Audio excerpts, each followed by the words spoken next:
அன்பான தமிழ் நெஞ்சங்களுக்கு வணக்கம்.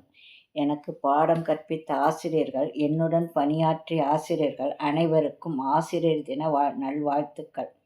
முதல் 1ஆம் வகுப்பை தொடங்கியவர் ஆறுமுகம் சார். ஆம், தமிழ்க் கடவுள் முருகனின் பெயர். 2ஆம் வகுப்பில் திருஞானம் சார். 4ஆம் வகுப்பு வந்தது.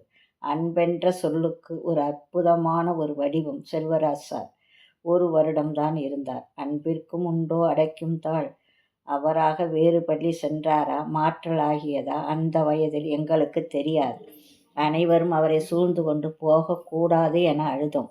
முதல் பிரிவின் வழி. அவர் நடத்திய 4ஆம் வகுப்பில் ஆங்கில பாடம் முதல் வரியே "திஸ் இஸ் மிஸ்டர் ராஜ்" என்று பாடம் நடத்திய செல்வராஜ் வேறு பள்ளிக்கு சென்று விட்டார். 5ஆம் வகுப்பு தலைமை ஆசிரியர் அப்பாவு வாத்தியார். என் நிலை கண்டு 1 வருடம் காமராஜரின் மதிய உணவு திட்டத்தில் மதிய உணவு வழங்கப்பட்டது. 6 முதல் 8 வரை 3 தெய்வங்கள், பெயரும் இறைவனின் பெயர்களை. Natarajan sir, Radhakrishnan sir, Dakshinamurthy sir.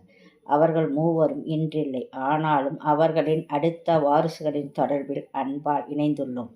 Natarajan sir வீட்டில் முதல் பெண்ணாகவே அவர் பெண் மஞ்சு அருமையான மகள்.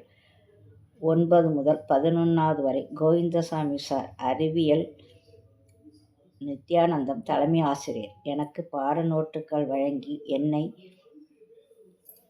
ஊக்கப்படுத்தியவர் தமிழாசிரியர் பண்டரிநாதன் சார் மற்றும் பிச்சை அவர்கள். அவர்தான் திருவையாறு அரசர் கல்லூரியில் என்னை தமிழாசிரியர் படிப்பிற்கு சேர்த்து விட்டார். மாதம் அவர் பெண்ணை வந்து என்னை பார்க்க சொல்லியும் அவரிடமிருந்த புத்தகங்களை கொடுத்தும் உதவினார்.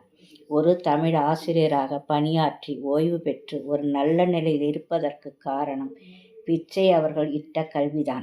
அண்ணா யாவனும் புண்ணியம் கோடி ஆங்கோர் ஏழைக்கு எழுத்து அறிவித்தல் என்ற பாரதியின் கூற்றுப்படி எழுத்து அறிவித்தல் மட்டுமன்றி உயர் படிப்பிலும் உதவிய நல் உள்ளம்.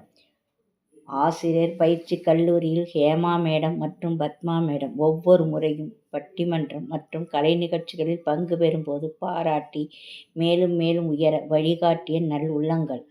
ராஜகோபாலன் சார். 11ஆம் வகுப்பில் நான் கணிதத்தில் மிகுந்த மதிப்பெண் பெற வழிகாட்டிய நல்ல உள்ளம். அரசர் கல்லூரியில் பாடம் நடத்திய அனைத்து பேராசிரியர்களையும் இந்நன்னாளில் நன்றியுடன் இணைந்து வணங்குகிறேன். 1988 நான் முதலில் இடைநிலை ஆசிரியராக பணியாற்றிய போது கள்ளமில்லா பிள்ளை உள்ளம். ஆசிரியர்களுக்கு கிடைக்கும் மகிழ்ச்சி. ஒரு நாள் 4ஆம் வகுப்பு படிக்கும் மாணவன் "இந்தாங்க மிஸ்" என்பான். கையில் வியர்வை கசிய சிறிது பனங்கற்கண்டு. "என்ன இது?" என்றேன். "நீங்கள் இருமல் வரும்போது இதைத்தானே போடுவீர்கள், அதான் வீட்டிலிருந்து கொண்டு வந்தேன். நாளைக்கும் தருகிறேன்" என்றான். வீட்டிலிருந்து சிறிது தூரம் நடக்க வேண்டும். சரி என்று வாங்கி அப்புறம் சாப்பிடுகிறேன் என சொல்லிவிட்டேன். வியர்வை கசிய கசிய அவன் கொண்டு வந்தது எனக்கு சிறு பிள்ளையின் கள்ளமற்ற வெள்ளை உள்ளத்தை காட்டியது. அருகில் தபால் நிலையம். மதியம் 12:40 முதல் 2 மணி வரை. அப்போது உணவு இடைவேளை. எப்போதாவது அஞ்சல் உரை வாங்கி வருவேன். சாலையில் எழுதிய தபால் உரை கிடக்க அதையும் எழுதியது என்று கூட தெரியாமல் கொண்டு வந்து கொடுக்கிறான். மேல்நிலைப் பள்ளியிலும் அன்பான குழந்தைகள். அவர்கள் அம்மா என அழைக்கும்போது மிகுந்த மகிழ்ச்சி. 15 ஆண்டுகளுக்கு பிறகு என் மாணவியை சந்தித்தேன். அவள் பெயர் மோகனப்பிரியா.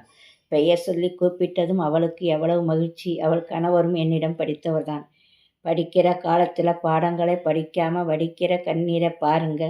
அவர் மதிப்பெண் மதிப்பா இல்லைங்க. படிக்கிற காலத்தில் பாடங்களை படிச்சுட்டு நடக்கிற நடை என்ன பாருங்க. அவர் கம்பீர நடை என்ன பாருங்க. அவர் மதிப்பெண் மதிப்பாய் இருக்குங்க.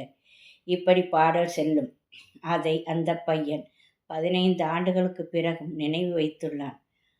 அவள் டியூஷன் எடுப்பதாகவும் தமிழ் பாடம் நன்றாக எடுப்பதாகவும் அதற்கு நான் ஒரு காரணம் என்றாள். இதுதான் ஒரு ஆசிரியருக்கு மகிழ்ச்சி. நம்மிடம் படித்த குழந்தைகள் நம்மை விட சிறப்பாக இருக்கும்போது மிகுந்த மகிழ்ச்சி அடைவது ஆசிரியர்களை. மற்றொரு மாணவி தீபா. 15 ஆண்டுகளாக தொடர்பு இல்லை. அவள் கொடுத்த நம்பர் என்னிடம். உறவினர் ஒருவர் அவள் வீட்டு பக்கத்தில் மருத்துவமனையில் சேர நான் உணவு வீட்டிலிருந்து கொண்டு செல்ல காபி மற்றும் 4 நாட்களும் 2 வேளையும் அவள் வீட்டிலிருந்து தொலைபேசியில் மட்டும்தான் சொன்னேன். மற்றும் பல மாணவ மாணவிகள் சாலையில் செல்லும்போது அம்மா என அழைத்து நலம் கேட்க மகிழ்ச்சி மட்டுமே. இதுதான் ஒரு ஆசிரியருக்கு கிடைக்கும் மற்றற்ற மகிழ்ச்சி. என்னிடம் படித்த அனைத்து மாணவ செல்வங்களுக்கும் ஆனந்தராஜ் உட்பட நலமுடன் வாழ வாழ்த்துக்கள். நன்றி, வணக்கம்.